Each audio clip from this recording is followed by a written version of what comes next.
আল্লাহ সুবহানাহু ওয়া তাআলা বলছেন, আহাসিবান নাসু আইয়ুতরাকু আইয়াকুলু আমান্না ওয়া হুম লা ইফতানুন। তোমরা কি ভেবে নিয়েছো নাকি, তোমরা কি মনে করেছো নাকি যে তোমরা ঈমান এনেছো, মুখে মুখে স্বীকার করলে, মুখে মুখে বললে, অথচ আমি আল্লাহ তোমাদেরকে যাচাই বাছাই করব না, এমনটা যেন তোমরা ভাবিও না। সবাই একটু আওয়াজ দিয়ে বলেন তো, আমরা সবাই ঈমানদার কিনা? জোরে বলেন, আমরা সবাই ঈমানদার কিনা? আল্লাহ সুবহানাহু ওয়া তাআলা বলছেন, যদি তোমরা বলো মুখে আমরা ঈমানদার, আল্লাহ রাব্বুল আলামিন বলেন তোমার মুখের কথা আমি আল্লাহ নেব না, অবশ্যই অবশ্যই আমি আল্লাহ তোমাকে পরীক্ষা করব, যাচাই বাছাই করব। যাচাই বাছাই না করে আমি আল্লাহ তোমাকে জান্নাত দিব না। قال النبي صلى الله عليه وسلم يبتلى العبد على حسب دينه। বিশ্বনবী সাল্লাল্লাহু আলাইহি ওয়াসাল্লাম বলেন, যার দিনদারিতা যত বেশি, যার ঈমান যত বেশি, যে আল্লাহর যত প্রিয়, আল্লাহর পক্ষ থেকে পরীক্ষাও তার উপরে তত বেশি। আলা হাসাবি দীনি,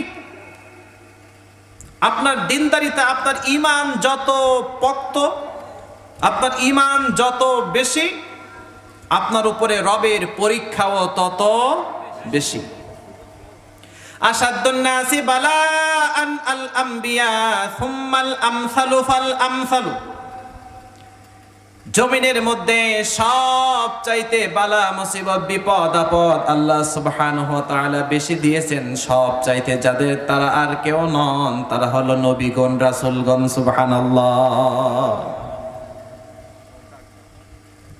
এরপরে আম্বিয়াগণ, ইমানদারগণ, যার ইমানের দৌরত্ব যত বেশি, যার ইমানের গভীরতা যত বেশি, রব্বুল আলামিনের পক্ষ থেকে তার পরীক্ষাও তত বেশি।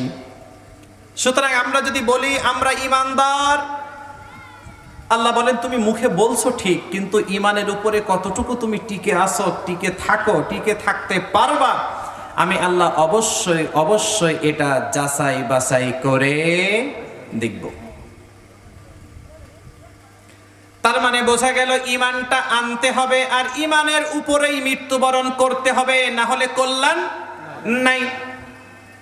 বিশ্বনবী সাল্লাল্লাহু আলাইহি ওয়াসাল্লামের কাছে একজন রাখাল গরিব মানুষ এসে বলেছিলেন, ইয়া রাসূলুল্লাহ, ইয়া হাবিবাল্লাহ, আমি গরিব মানুষ, সপ্তাহের 7 দিনের 6 দিন মরুভূমিতে উট চড়াই, বকরি চড়াই, ভেড়া চড়াই, ছাগল চড়াই, আপনাকে দেখে দেখে আমি কদমে কদমে ইসলাম শিখব। ইয়া রাসূলুল্লাহ, ইয়া হাবিবাল্লাহ, এই সময় আমার নাই, আমি গরিব মানুষ, খেটে খাইতে হয়, উট চড়াতে হয়, কিন্তু জান্নাতে আমি যেতে চাই, জান্নাতে যেতে চাই, আমার অনেক বড় শখ।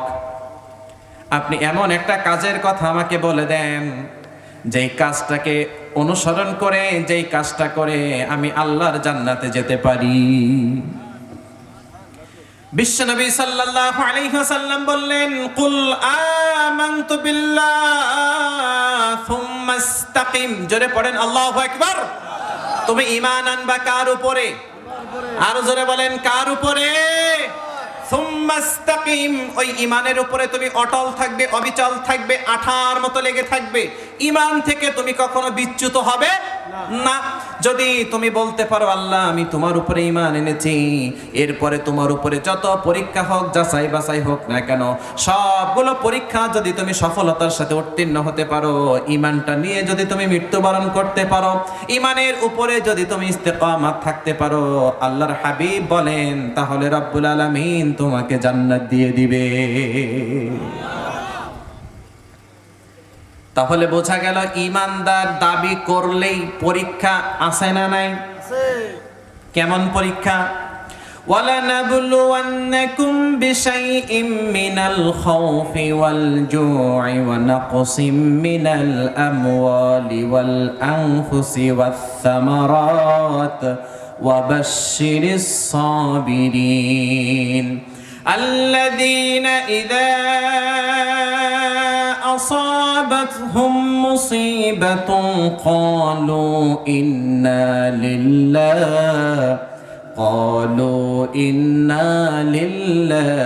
وإنا إليه راجعون রব্বুল আলামিন বলেন তুমি ঈমান এনেছো বিশাইইম মিনাল খাউফ, ভয় তোমার পিছু ছাড়বে না। ভয় দিয়ে আমি আল্লাহ তোমাকে পরীক্ষা করব। ভয় জিনিসটা আবার কি? জোরে বলেন তো, ভয় আমাদের আছে না নাই? কেমন ভয়?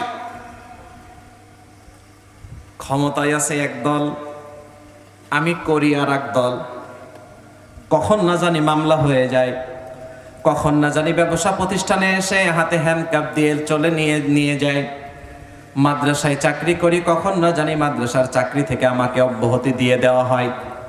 রাতের বেলা ঘুমিয়ে আছি, কখন না জানি এসে আমাকে ধরে নিয়ে যায়। জোরে বলেন তো, ঈমান আনলে এমন ভয় আছে না নাই? বিশাইইম মিনাল খাউফ, ভয় তোমার পিছু ছাড়বে না। তুমিও ভয় থেকে বাঁচতে চাইবা, ভয় তোমার পিছু লেগেই থাকবে। এখন তুমি যদি মনে করো আমি আল্লাহর পক্ষে আছি, ইসলামের পক্ষে আছি, মানবতার কল্যাণে যারা কাজ করে সেই দলের পক্ষে আছি, যারা জালেম মাজলুমদের উপরে জুলুম করে সেই দলের বিরুদ্ধে আছি, আমার নামে মামলা হতে পারে, জেল হতে পারে, জুলুম হতে পারে, এই ভয়তে যদি ঈমানটা ত্যাগ করে দেওয়া হয় তাহলে আল্লাহর কসম জান্নাত কপালে জুটবে না। ঠিক না বেঠে?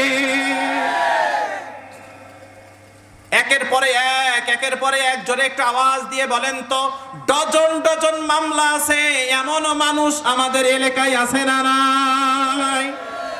শুধু দলের ভিন্নতা থাকার কারণে, মতাদর্শের ভিন্নতা থাকার কারণে, আল্লাহ এবং তার রাসূলের আনুগত্য করার কারণে, যারা ইসলাম কোরআন প্রেমিক, মানবতা প্রেমিক, সুখে দুঃখে মানুষের পাশে থাকতে চায়, এমন দলের সমর্থক হওয়ার কারণে মামলা ডজনের পরে ডজন হয়ে যায়। হাসতে হাসতে জেলে যায় আবার আসে, জেলে যায় আবার আসে, এরপরেও বাতিলের সাথে আপোষ করে না, এমন মানুষ আছে না না? রাগ করলেন নাকি প্রিয় ভাইয়েরা? আল্লাহ বলেন বিশাইইম মিনাল খাউফ, ভয় তোমার পিছে লেগেই থাকবে, লেগেই থাকবে, লেগেই থাকবে। কথাটা কার? আল্লাহ। আরো জোরে বলেন আল্লাহ। ভয়, ভয়। এখন ভয়ের কাছে যদি আপনার ঈমান হেরে যায় তাহলে রবের পরীক্ষায় আমি ফেল করে গেলাম, আর ফেল করলে তো জান্নাতের টিকিট মিলবে না। এটা গেল ভয়। এরপরে রব্বুল আলামিন বলেন ওয়াল জু,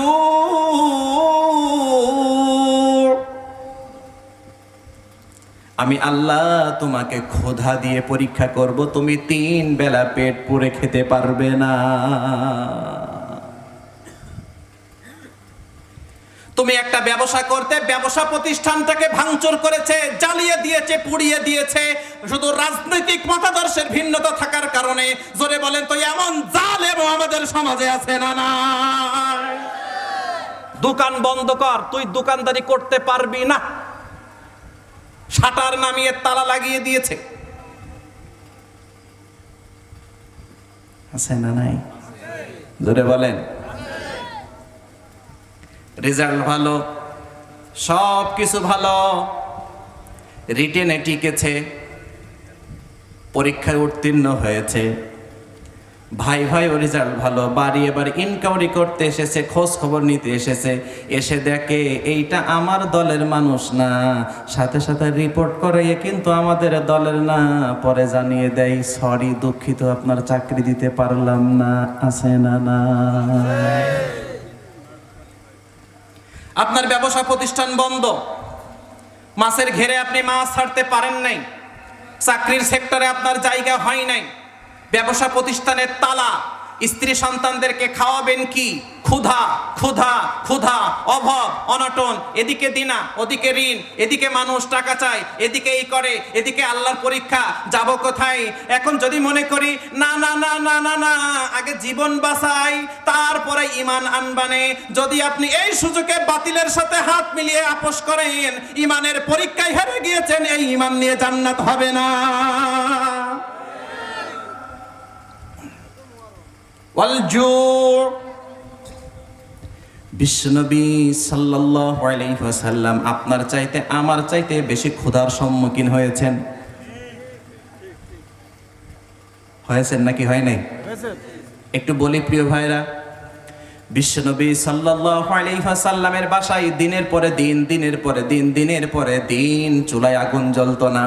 বিশ্বনবীর দুইটা প্রিয় খাবার ছিল, একটা হলো পানি আর একটা হলো খেজুর। এই দুইটা খেয়ে তিনি শক্ত হাতে বলিষ্ঠ কণ্ঠে ইসলামের পক্ষে দাঁড়িয়েছেন, কখনো ক্ষুধার কাছে হার মেনে বাতিলের সাথে হাত মিলান নাই। আপনারা জানেন কত ক্ষুধা সহ্য করেছে। ওই যে খন্দকের যুদ্ধ, সাহাবীরা সব নিজে হাতে শাবল নিয়েছেন, কুড়াল নিয়েছেন, মাটি খুঁড়তেছেন। ক্ষুধা, খাবার নেই, খাবারের সংকট। সাহাবীদের পেটে দুইটা করে পাথর বাঁধা। বিশ্বনবী সাল্লাল্লাহু আলাইহি ওয়াসাল্লাম কেসে বললেন, ইয়া রাসূলুল্লাহ, আর তো পারি না, ক্ষুধা আছে না নাই? জোরে বলেন তো, ক্ষুধা লাগলে মিজাজটা ভালো নাকি খারাপ? আপনারা কি ঘুমাচ্ছেন? আছেন তো সবাই ইনশাআল্লাহ? রোজার মাসে দেখবেন সকালে মেজাজটা একরকম, দুপুরে আর একরকম, বিকালে আর একরকম, আসরের পরে যে যদি গন্ডগোল করার কারণ না পায়, নিজের বউ হাত থেকে বাঁচে না, এমন মানুষও। ক্ষুধার প্রভাব। ক্ষুধা লাগলে আর মাথা ঠিক নাই, তখন ভালো কথাও আর ভালো লাগে না। দেখবেন কিছু কিছু মানুষ আছে, কোনো একটা কথা নিয়ে ঝামেলা বাঁধলেই কোনো একটা সমাধান দিতে হবে এমন কিছু, আরে ভাই ইফতারের পরে আসো, মাথা ঠান্ডা করে বলবা না, এখন যাও। ক্ষুধার প্রভাব আছে না নাই? আল্লাহর হাবিব সাল্লাল্লাহু আলাইহি ওয়াসাল্লামকে বললেন, ইয়া রাসূলুল্লাহ, ইয়া হাবিবাল্লাহ, 3 দিন যাবত খাবার নাই।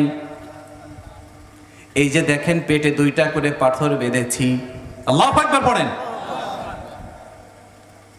এই খন্দক পরীক্ষা খনন করছি। বিশ্বনবী, দয়ার নবী, মায়ার নবী সবার সামনে নিজের পেটটাকে উন্মুক্ত করে দিয়ে বললেন, তোমরা পেটে পাথর বেঁধেছো 2টা, আর আমি নবী পেটে পাথর বেঁধেছি 3টা। আল্লাহু আকবার বলেন।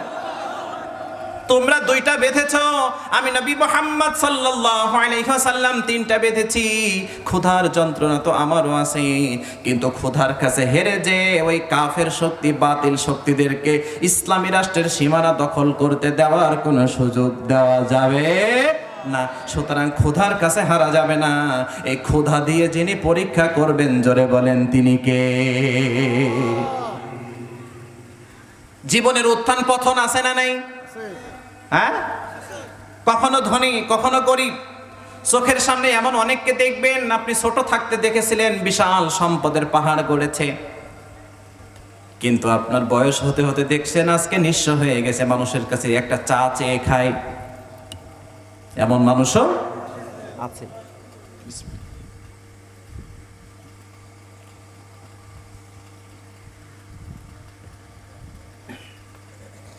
বিশ্বনবী সাল্লাল্লাহু আলাইহি ওয়াসাল্লাম পেটে পাথর বেঁধেছেন, কিন্তু ক্ষুধার কাছে নমনীয় হয় নাই। একজন সাহাবী, তার নাম হলো জাবের রাদিয়াল্লাহু আনহু। জোরে বলেন নামটা কি? জাবের রাদিয়াল্লাহু আনহু। তিনি একদিন দেখতে পেয়েছিলেন বিশ্বনবী সাল্লাল্লাহু আলাইহি ওয়াসাল্লামের পেটে পাথর বাঁধা। তিনি দৌড় দিয়ে বাসায় চলে গেছেন, স্ত্রীকে ডাক দিয়েছেন, বলছেন, আমি নবীকে দেখেছি পেটে পাথর বাঁধা, বাসায় খাবারের কি আছে? স্ত্রী বললেন, অল্প একটু আটা আছে আর ছোট একটা বকরি আছে। জাবের রাদিয়াল্লাহু আনহু বললেন, বকরির গোশত রান্না করো, রুটি বানাতে লাগো, আমি নবী মুহাম্মদ সাল্লাল্লাহু আলাইহি ওয়াসাল্লামকে যেয়ে বলে আসি।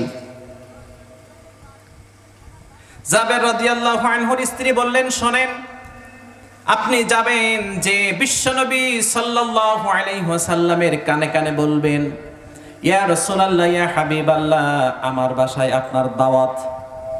সুবহানাল্লাহ পড়েন। আমার বাসায় কি?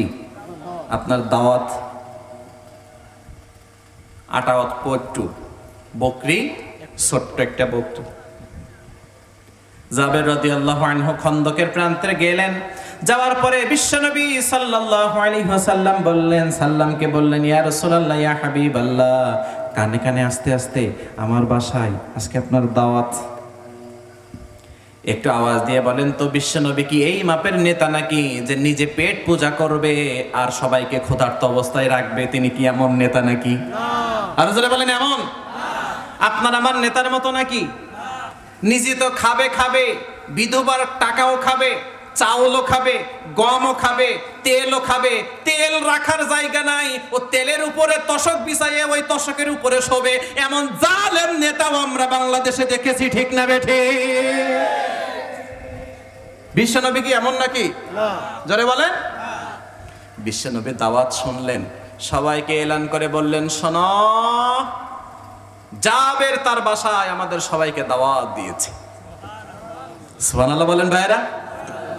কি করেছে? দাওয়াত দিয়েছে। এখন বলেন তো, জাবের রাদিয়াল্লাহু আনহুর মাথায় এখন টেনশন আছে না নাই? অল্প না বেশি? বললাম কি আর হলো কি? একটু বলেন তো, রাসূল যেহেতু বলেছেন, এর মধ্যে আর জাবের রাদিয়াল্লাহু আনহুর দায়িত্ব থাকতে পারে না। তারপরেও টেনশন একটু আছেই। শোনো, জাবেরের বাসায় আমাদের সবাইকে দাওয়াত। আমরা বিশ্বাস করি রাসূল যেখানে বরকত সেখানে। তারপরে একটু মন খারাপ হওয়া স্বাভাবিক। দেখবেন আমাদের সমাজে, আমাদের দেশে বিভিন্ন জায়গায় বিবাহ অনুষ্ঠান হয়, আসার কথা 50 জন, আসে 150 জন, আছে না নাই? আপনাদের এলাকায় আছে কিনা জানি না। এই যে 2-3 দিন আগেও দেখলাম একটা ঘটনা, যাওয়ার কথা 50 জন না 60 জন, গিয়েছে 100 প্রায় 80 জনের মতো। এবার খাবার দাবারের তো একটু সমস্যা হবে, এটাই স্বাভাবিক।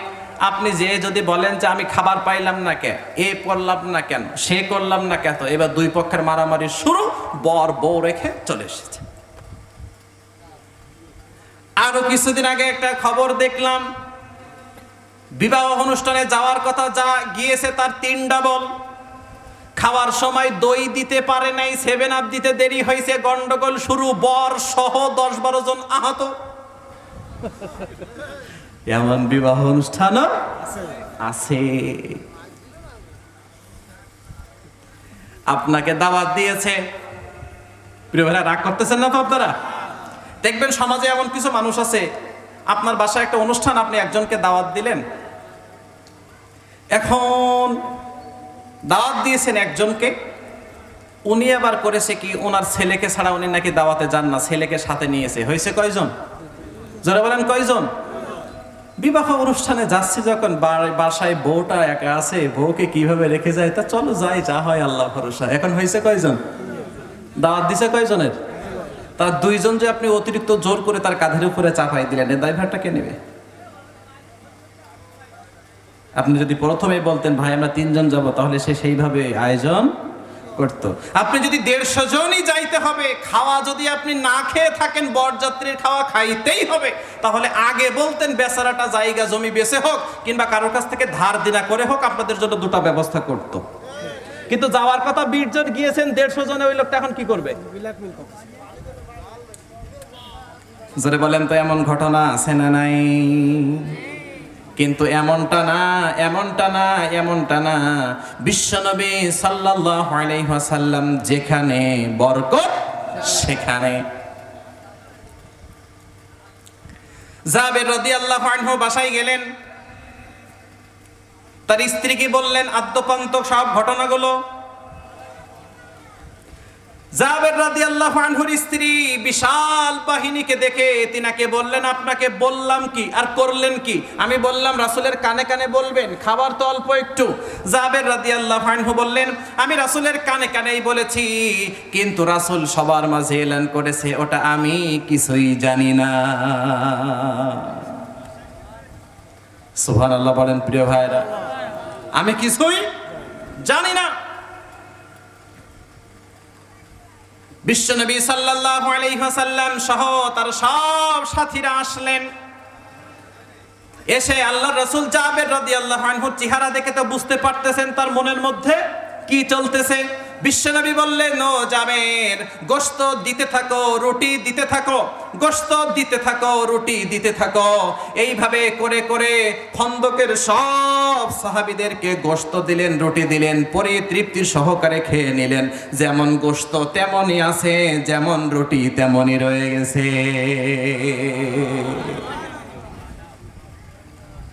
এত ক্ষুধা সহ্য করেছেন, পেটে 3টা পাথর বেঁধেছেন, এরপরেও কোন বাতিলের সাথে আপোষ করে কিছু অর্থ সম্পদ নেওয়ার জন্য চেষ্টা করে নাই। ঠিক না বেঠিক? এবার যদি আমরা ওই ক্ষুধার কাছে হেরে যাই, আল্লাহি, আল্লাহর কসম, ইমানের পরীক্ষায় আমরা ফেল করে ফেলেছি। আর ওই ফেল করা ইমান নিয়ে জান্নাতের টিকিট ونقسم من الأموال والأنفس والثمرات। আমি আল্লাহ তোমাকে অর্থনৈতিকভাবে পরীক্ষা করব। কি করব? আগে পরীক্ষা করলেন ভয় দিয়ে, তারপরে করলেন ক্ষুধা দিয়ে, এখন করবেন অর্থ দিয়ে। অর্থনৈতিকভাবে আপনি দুর্বল হয়ে যাবেন। একটা জায়গায় চাকরি করতেন, চাকরিটা চলে গেছে, আয় রোজগারের রাস্তা একটা বন্ধ হয়ে যাওয়ার মতো, ব্যবসা প্রতিষ্ঠানের জায়গা নাই, ব্যবসা করতে পারতেছেন না, অর্থনৈতিকভাবে দুর্বল হয়ে গেছেন, এক পর্যায়ে ঋণ দায়ী হয়ে গিয়েছেন। এরপরেও সব অর্থনৈতিক কষাঘাত, অভাব অনটন মাথা পেতে নিয়ে মেনে নিয়েছে। এরপরে বাতিলের সাথে আপোষ করে নাই। 10 টাকা কেজি চাউলের জন্য এমন ইমানদারও আছে না? না, জন দিয়ে খাবো, রিক্সা চালিয়ে খাবো, এরপরেও তোমাদের সাথে আপোষ চলবে না।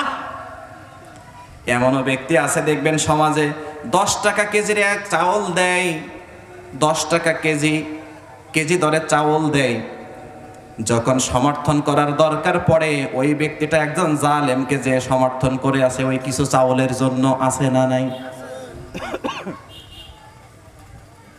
আমার কথা কি শোনা যায় প্রিয় ভাইরা? সমাজে এমন মানুষ আছে না নাই? আরো যারা বলেন আছে না নাই? তাহলে ওই ব্যক্তি যদি অর্থের কাছে হেরে যায়, ইমানের কাছে হেরে যায় অর্থের জন্য, তাহলে ওই ইমান নিয়ে জান্নাতে যাওয়া যাবে। 4 নম্বরে আল্লাহ রাব্বুল আলামিন বলেন, ওয়াল আনফুসি ওয়াস সামারাত, তোমার জীবনটা দিয়েও আমি আল্লাহ তোমাকে যাচাই বাছাই করব। জোরে পড়েন সুবহানাল্লাহ। শোনো, আমি আল্লাহ তোমাকে পরীক্ষা করব, তোমাকে ধরে নিয়ে যাওয়া হবে, তোমাকে ক্রস ফায়ার দেওয়ার নামে নাটক সাজিয়ে তোমার হাতটাকে তোমার শরীর থেকে আলাদা করা হবে, তোমার পাটাকে বিচ্ছিন্ন করা হবে, তোমার অঙ্গহানি করা হবে, জেলের ভিতরে তোমার দিনের পরে দিন তারা পুরে রাখবে। এমনকি তোমাকে মিথ্যা মামলা দিয়ে, বানোয়াট মামলা দিয়ে, ফাঁসির কাজ দিয়ে ফাঁসির কাছে ঝুলাবে। এরপরেও যারা হাসতে হাসতে ইমানটা পক্ষে নিয়ে বলতে পারে যে আমরা ফাঁসির মঞ্চে ঝুলতে রাজি, বাতিলের সাথে আপোষ করতে রাজি নাই, আল্লাহ বলেন ওদেরকেই জান্নাতের সুসংবাদ দাও। জোরে বলেন ঠিক না বেটে? এমন মানুষ আছে না নাই? হাত কাটা হয়েছে, পা কাটা হয়েছে, ক্রস ফায়ার নামে বিভিন্ন অঙ্গ প্রত্যঙ্গ হানি করা হয়েছে, এমনকি বিভিন্ন বিচারের নামে প্রহসন করে তাদেরকে ফাঁসির রশিতে ঝোলানো হয়েছে। তারা মৃত্যুর আগেও এক বাক্যে বলেছে, একমাত্র প্রাণ দেওয়ার মালিক আল্লাহ, কোন জালিমের কাছে আমরা প্রাণ ভিক্ষা চাই না। এমন ইমানদার বলিষ্ঠ নেতাও আমরা আমাদের চোখে দেখেছি। যারা বলেন ঠিক না বেটে? আল্লাহ রাব্বুল আলামিন বলেন, ওয়াবাশশিরিস সাবিরিন, সব পরীক্ষাগুলো, বিপদ আপদগুলো মাথা পেতে নিয়ে তারা ধৈর্যের সাথে উত্তীর্ণ হয়েছে, আমি আল্লাহ ওদেরকে বড্ড বেশি পছন্দ করি। একটা আওয়াজ দিয়ে বলেন তো, আল্লাহ যাদেরকে পছন্দ করেন তাদের জায়গা কোথায়? আর জোরে বলেন, আর জোরে বলেন। সব বিষয়ের উপরে ধৈর্য ধারণ করেছে। এরপরে যখন ছোটখাটো বিপদ আপদ বালা মুসিবত এসেছে, আল্লাযীনা ইযা আসাবাতহুম মুসিবাহ, যখন তাদের উপরে ছোটখাটো মুসিবত এসেছে, বালা বিপদ মুসিবত এসেছে, তখন তারা সাথে সাথে পড়ে নিয়েছে ইন্না লিল্লাহি ওয়া ইন্না ইলাইহি রাজিউন। জোরে পড়েন আমিন। আল্লাহুম্মা আজিরনি ফি মুসিবাতি ওয়া আখলিফ লি খায়রাম মিনহা। আল্লাহ, তুমি আমাদের যে বিপদ দিয়েছো, এই বিপদ থেকে তুমি আমাদের আশ্রয় দাও, তোমার কাছে সাহায্য চাই। ওয়া আখলিফ লি খায়রাম মিনহা, আর এই বিপদের মাধ্যমে তুমি আমাদের উত্তম কিছু দিয়ে দাও। জোরে পড়েন সুবহানাল্লাহ। একটা আওয়াজ দিয়ে বলেন তো, দুনিয়ার মানুষের কাছে এই ছোট্টখাট্ট বিপদ আপদ বালা মুসিবতের কাছে যদি আমরা হার না মেনে আমাদের জীবনটা যদি চলেও যায়, আর আমাদের মৃত্যুটা যদি রব্বুল আলামিন শাহাদাতের মৃত্যু হিসাবে কবুল করে নেয়, জোরে বলেন তো এর চাইতে বড় কোনো পাওয়া, বড় কোনো চাওয়া আর আমাদের জন্য আছে নাকি? ওই জন্য আল্লাহ রাব্বুল আলামিন বলেন, শোনো শোনো শোনো, তোমার ঈমান যত বেশি আমি আল্লাহর পক্ষ থেকে তোমাদের উপরে পরীক্ষা তত বেশি। এই সব প্রশংসা হবে একজনের, জোরে বলেন তিনি কে? আল্লাহ সুবহানাহু ওয়া তাআলা এত এত এত এত দিয়েছেন আমাদেরকে। ওয়া ইন তাউদ্দু নি'মাতাল্লাহি লা তুহসুহা। যদি এই নিয়ামত রাজিগুলো আমরা গণনা করতে চাই, গণনা করতে থাকি, তাহলে এই নিয়ামত রাজিগুলো আমরা গণনা করে কখনো শেষ করতে পারবো না। প্রত্যক্ষ পরোক্ষ, যেটা দেখি যেটা দেখি না, এমন গোপনে প্রকাশ্যে কত নিয়ামত আল্লাহ সুবহানাহু ওয়া তাআলা যে রেখে দিয়েছেন, যেটা আপনি আমি জানিই না। আপনার আমার জানার বাইরে আল্লাহর নিয়ামত আছে না নাই? আরো জোরে বলেন, আছে না নাই? এই জন্য যেই স্রষ্টা আমাদেরকে এত সুন্দর নিয়ামত দিয়ে এত সুন্দর একটা পরিবেশ দিলেন, সেই মহান মনিবের দরবারে হৃদয়ের সবটুকু শুকরিয়া উজাড় করে দিয়ে আরো আর একবার পড়ে নিচ্ছি, সবাই দিল খুলে পড়ছি আলহামদুলিল্লাহ। প্রিয় ভাইরা, আসুন, রাত গভীর হয়েছে, আমরা কোনো ভূমিকার দিকে যাব না। আপনারা শুরুতেই বুঝতে পেরেছেন আমি ভূমিকা সব বাদ দিয়েছি নাকি? একেবারে শর্টকাটে ডাইরেক্ট আলোচনার দিকে চলে যায়, বেশি সময় ক্ষেপণ করব না। রাত অনেক হয়েছে, আপনাদের একটু তাড়াতাড়ি ছেড়ে দিতে হবে। যদিও এখন গরমের সময় আমরা ম্যাক্সিমাম মানুষ 11টা-12টার দিকেই বেশি ঘুমায়। আর যদি আপনি 11টা-12টার দিকে ঘুমাইছেন, কারেন্টটা একটু চলে যায়, তাইলে তো এবার রাস্তায় হাঁটাহাঁটি শুরু। হ্যাঁ, ঠিক না? ঠিক। তো এমন করেও তো অনেক 2-1 ঘন্টা রাত আমাদের অতিবাহিত হয়ে যায়। কিন্তু তাফসির মাহফিলে, কোরআনের মাহফিলের জন্য যদি আমরা 1-1.5 ঘন্টা সময় ব্যয় করি, আল্লাহ যদি এটাকে কবুল করেন, হতে পারে এই সময়টুকুই আপনার জন্য আমার জন্য নাজাতের ওসিলা হয়ে গেছে। ঠিক না? ঠিক। তো আমাদের সবার মন মানসিকতা আছে তো ইনশাআল্লাহ? সবার আছে তো প্রিয় ভাইরা? আসুন, আজকে আমরা আলোচনা করব পবিত্র কোরআন আল কারীমের 29 নম্বর সূরা। সবাই একটা আওয়াজ দিয়ে বলেন প্রিয় ভাইরা, কত নম্বর সূরা? সূরার নাম আনকাবুত। সূরার নাম কি? আনকাবুত। এই সূরার ছোট্ট একটা আয়াত থেকে আলোচনা করব। আয়াত নাম্বার হলো 2। জোরে বলেন, আয়াত নাম্বার কত? সূরা নাম্বার কত? 29। জোরে বলেন ভাইরা। 29। সূরার নাম কি? আনকাবুত। আনকাবুত, আয়াত নাম্বার 2। মনে আছে তো ইনশাআল্লাহ?